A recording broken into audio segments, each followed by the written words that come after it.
right, Pueblo, excuse me. You got the floor. All right, well, first I'd like to say good afternoon and thank you for your time. We appreciate it and allow us to give you our construction thoughts and estimate on the Orville Emergency Recovery Project. With that, we'll get right into it. My name is Alex Miller. I'm from Pueblo, Colorado, and I'll be the general manager. I'm Patrick Aguilar from Pueblo, Colorado. I will be the project manager. James Maxey from Parker, Colorado, and I'll be the safety manager. My name is Noah Torres. I'm from Pueblo, Colorado. I'll be the superintendent for the project. My name is Miguel Aparicio. I am from Michoacan, Mexico, and I'll be the general foreman. My name is Marcelo Aguera. I'm from Chihuahua, Mexico, and I will be the project engineer. All right, so let's get right into it. So a little bit about project introduction. So this is the Orville Emergency Recovery Project. Obviously, as we can see here, a great amount of damage has been done to the spillway of the Orville Dam in Orville, California. So the main reason for this failure is due to highly turbulent waters. And as you can see in the picture that we show, this has caused a great amount of erosion. And you know, this obviously poses a great threat to the public, which we are going to expand on a little bit more. The owner of this project is the California Department of Water Resources. All right, so a little bit about project focus. So first and foremost, we're going to have site access. So that's ingress and egress to facilitate construction facilities. So basically what that is we need to make sure that our crews are going in and out of the project, not only in a efficient way, but also in a safe way. Then we're going to have selective demolition. So that will be the FCO chute, which means flow control outlet, and also emergency spillway. There will be a bunch of pieces that are still left on there, but we're no longer able to use those, and so we're going to have to demolish those and carry them away. We're going to have controlled blasting. This will be in mostly part to get rid of a bunch of boulders that we might encounter and that we can't take out super easy. So that will help us a lot with that. Of course, we're going to have foundation preparation, also part of the controlled blasting. And then we're going to have, this project is going to be divided into 2 seasons, which Alex will expand on in a little bit. This will be season 1 and season 2. And then obviously the public impact of this project. Again, we're dealing with a town of about 20,000 people, so this makes this project extremely critical and important. Right, so we'll talk about the project execution. This is kind of the scope of work that we're going to be looking at. Some of these bullet points you might find all in our critical path. These are some important points we're going to talk about. So first we have work security. We're going to be putting a lot of resources into maintaining a safe work environment, not only for our personnel, but for anyone who might be around. That's to say, civilians aren't going to be allowed here. Because we have so many personnel, so much heavy machinery, the controlled blasting is very dangerous, so we got to make sure that we keep everybody safe. We have the protection of environmental resources. With any construction project, we need to do our best to protect Mother Nature, do what we can to keep everything going smoothly there. We've got the selective demo again, like Miguel said, that is going to be the demolishing of the FCO chutes that were heavily damaged. We've got the earthwork. We have controlled blasting again, that's for boulders, large things that we can't take out by themselves. The foundation preparation again with the controlled blasting. That's going to be preparing for the roller compacted concrete, which is going to make up the foundation. We've got a lot of dental and backfill concrete, again filling in those voids. We've got the drain and drain pipe system. It's going to be in a grid pattern inside the foundation to control seepage. Again, another thing about concrete, we've got the structural concrete, lots of roller compacted concrete going in here.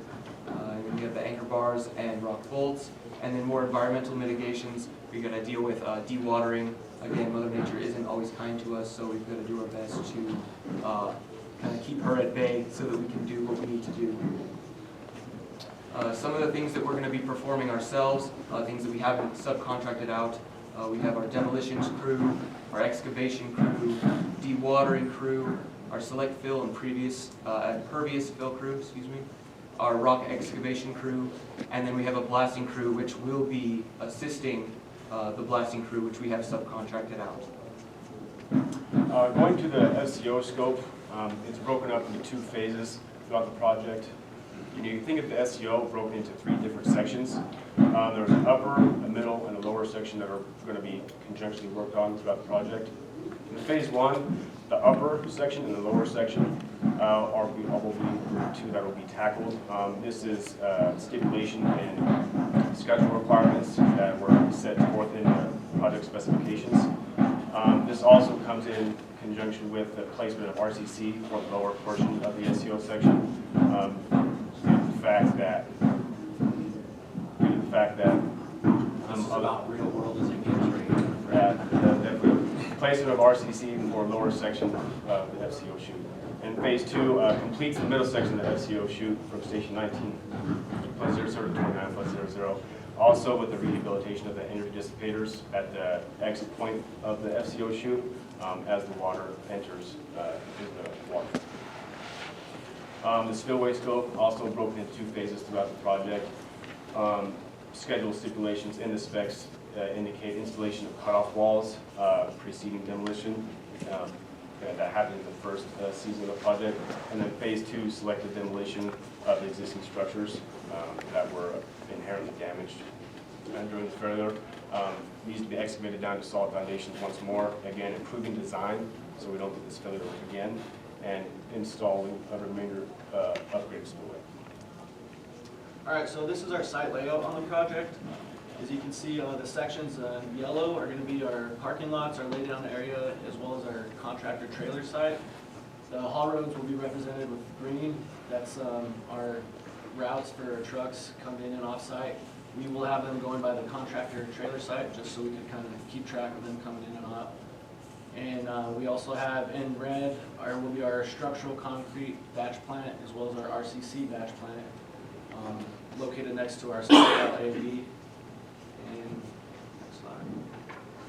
So this is our overall project scope. Kind of broke down for our management and our crew sizes. Our overall management cost is going to come to $1,718,400.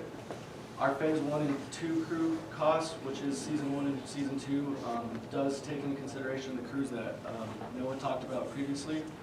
So total 196 days of work for season 1, cost $67 million on that. Season 2 is going to be 187 days total, $43 million on that. So our grand total is going to be $110,784,000. We do plan on implementing a labor control analysis plan to kind of maximize our production rates by managing our crew sizes more effectively. Doing this, we can plan for any delays, any budget overruns, have a set plan of action, resolve the issue ahead of time. And on total, we have 198 pieces of equipment that we use to self-perform the work for the entire duration of the project.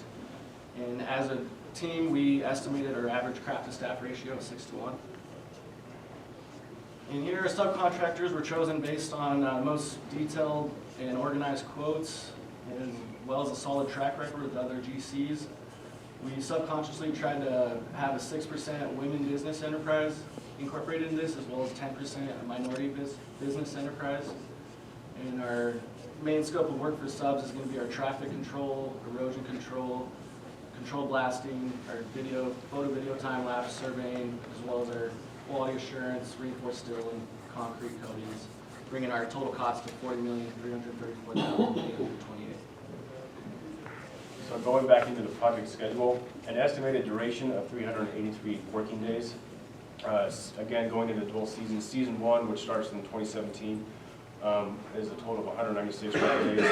It focuses mostly on the lower and upper FCO sections and cutoff walls for the spillway. In conjunction with that, as well as foundation rehabilitations, selected demolition, and so forth. Season 2, total of 187 working days. It focuses on the middle FCO section, the remainder of the spillway work, and then the repair of the energy dissipators at the bottom of the FCO.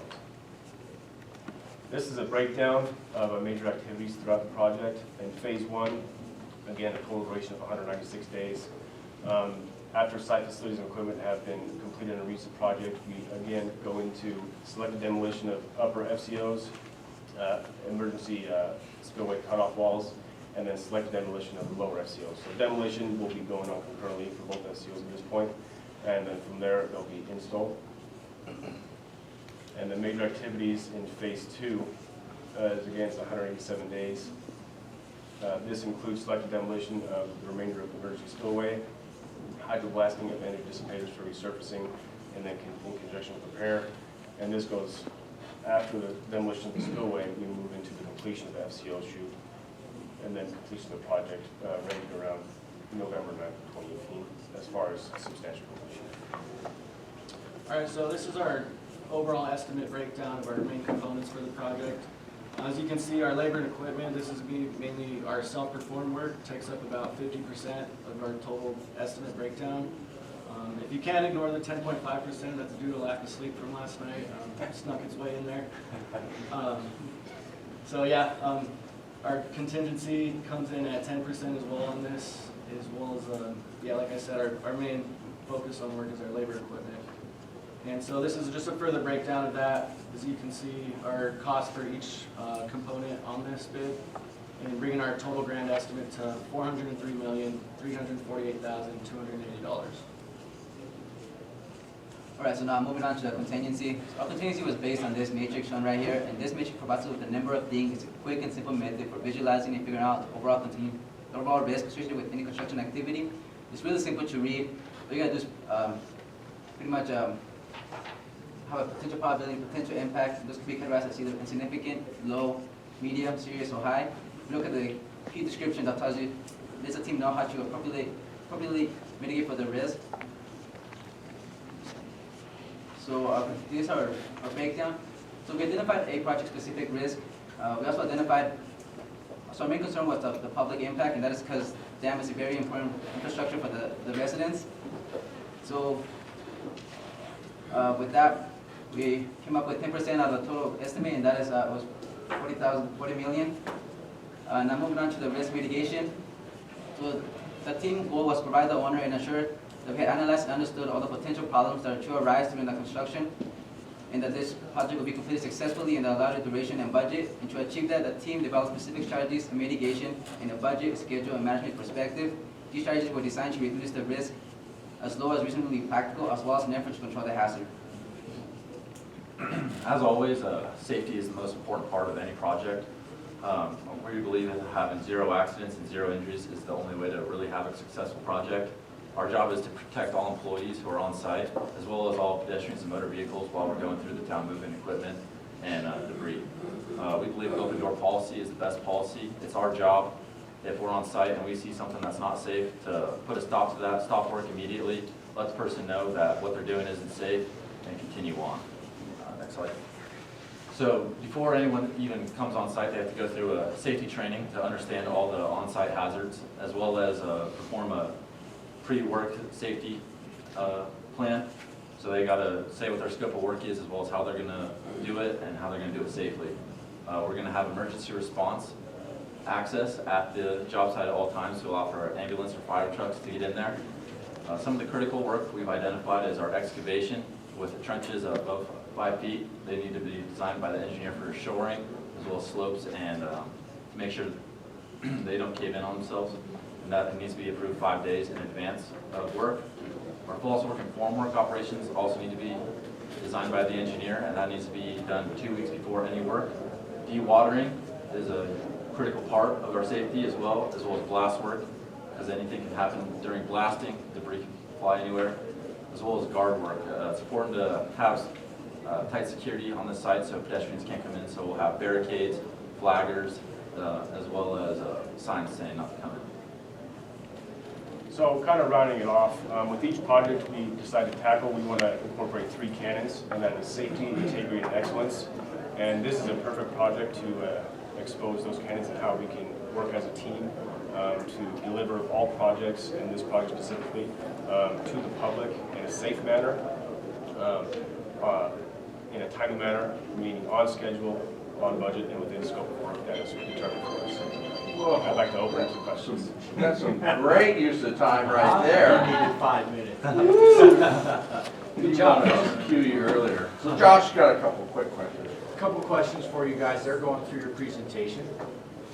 Tell me a little bit about the structural concrete. You guys mentioned it in there as one of the key pieces of work. How did you guys go about planning that, pricing that, and putting it in the package there?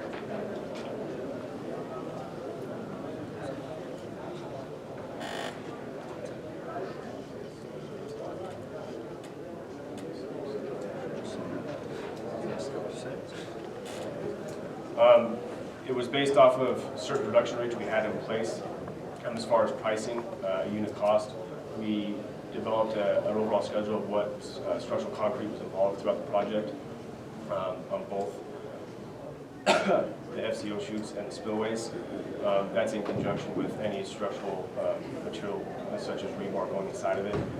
We took those certain production rates from our self-perform work and then overall schedule, and that's how we got a unit price for that. As far as the product development of it, I would say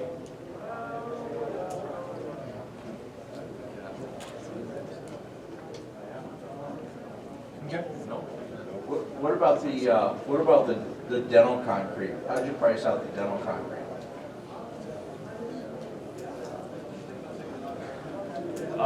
That's kind of the same basis on that. We kind of added production rates we're going off of.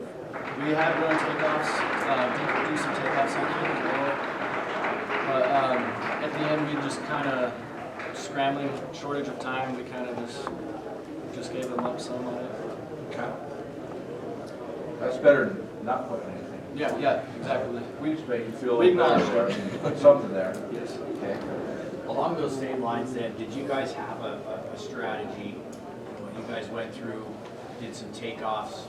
Did you guys notice that the bid scopes provided, the line items provided by the client kind of didn't jive, they didn't line up?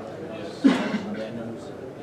You guys cringed every time you heard us knock on your door? Yeah, we definitely read through all the subcontractor quotes, just reading all the exclusions and inclusions. Kind of From that though, what was your guys' bid strategy? Did you guys want to take advantage of those differences in quantity? as far as optimizing what our bid could have been, no, we did not incorporate that as a business strategy. At that point, that wasn't our main focus. It was actually getting all the line items identified. Again, turning in something that's not blank was our point base. There was obvious reasons for value engineering throughout the project. Certain, you set it in your stockpiles. What can we recycle? What can we change to increase the value of this project to us as a contractor? And no, that was not part of the strategy. Okay. A couple of the things there in the specifications, you guys recall the haul routes that were given to you as far as what you could drive through Oroville, the hours that you could do those sort of things. Given those restrictions, how did you guys handle the aggregate import of cement, fly ash, getting all of those products to the job site? What was your guys' strategy for handling that? The strategy for that was volume of coming into the plant, not necessarily optimizing our truckloads and making sure we always had a truckload coming in. So when we worked on the roadways during those hours, we still had material there to work with. I think somewhere near a truck every few minutes, possibly. I think is what we probably determined to be something that could be adequate as far as making sure we have the proper amount of material. So leading right into that, let's talk a little bit about the RCC. So can you tell me what your equipment selections were and your placement and what your production rates are? So looking at the project specifications, I believe the RCC needed to be lifted at in certain lifts, almost like a stair step. Equipment selection for that was obviously, I think, yeah, we have rollers, several large rollers. We have several large loaders. a lot of equipment, just handling that material as well. And we have nozzle sprayers actually on there as well, helping while they're rolling concrete. And then what was the other part of that question outside? What was your production rate that you put into the schedule, work your schedule out? What was your rates?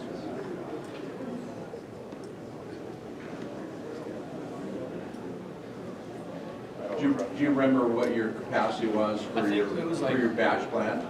How many cubic yards an hour can you batch? Double done batch line? Yeah. Double done? I don't remember off the top of my head. Okay. How many craft did you guys peak at in your project analysis? What's the most number of guys you have? I would say, like on-site in a given day, probably 100 would be kind of close to the area for max per day. And then how many salary guys did you have babysitting those 100 guys out? So kind of looking at our general management, we wanted to break it down into different management teams for different scopes of the project. So you could generally have anywhere from a half a dozen to a dozen management personnel working each specific site on the project. So that would be FCOs, the spillway, and then the batch plant as far as. Okay. That being said, what kind of, on your schedule, how many hours, what shifts did you guys do? What did that look like? So considering the emergency and the time and matter of this project, we went with 24-hour, 7-day week schedule. How many, so, keep going. 24-hour, 7-day week schedule is what Okay. we have. So the 12 guys you have on site have to work 24 hours, 7 days a week? Oh, no, No, there's also rotating night crews. crews, sorry. Okay. They're- Making sure, yeah, all lost. Pretty big size cake. So with all that, what was our pay schedule? How often was it paid?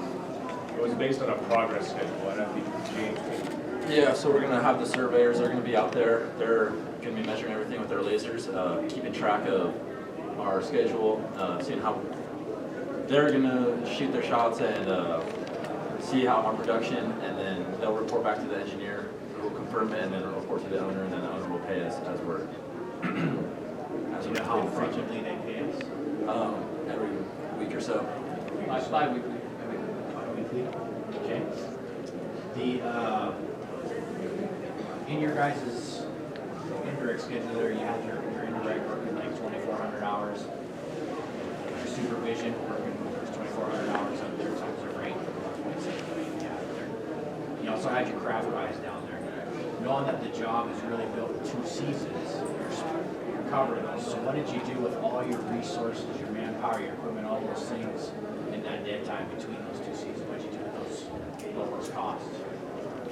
Those costs were generally demobilization. Yeah, we had a pretty high mobilization vote on there because we figured a lot of the equipment during those off seasons we will be demobilizing them and then bringing them back. So I think that reflected in our price on that. They're definitely not sitting at the job site over the time where we're not working.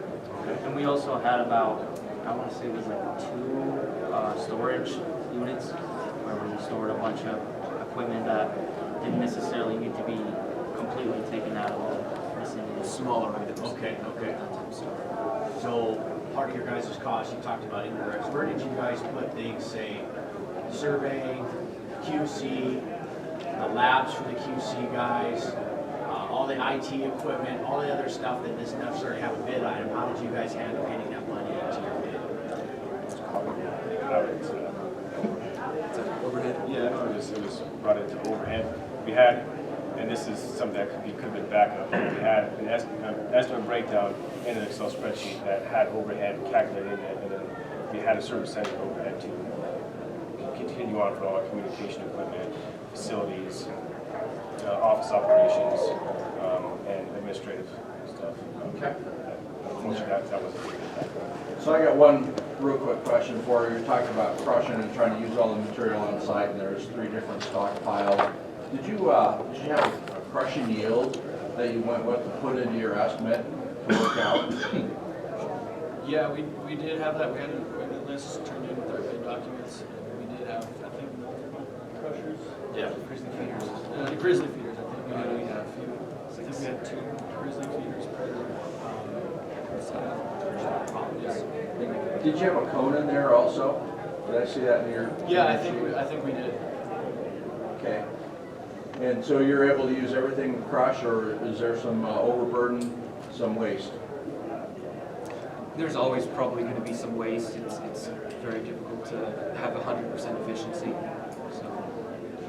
So did you know what that waste was? I wouldn't know. Oh, I wouldn't know. saved the bell, yeah. Twice. Woo! We're good. Good job, guys. Great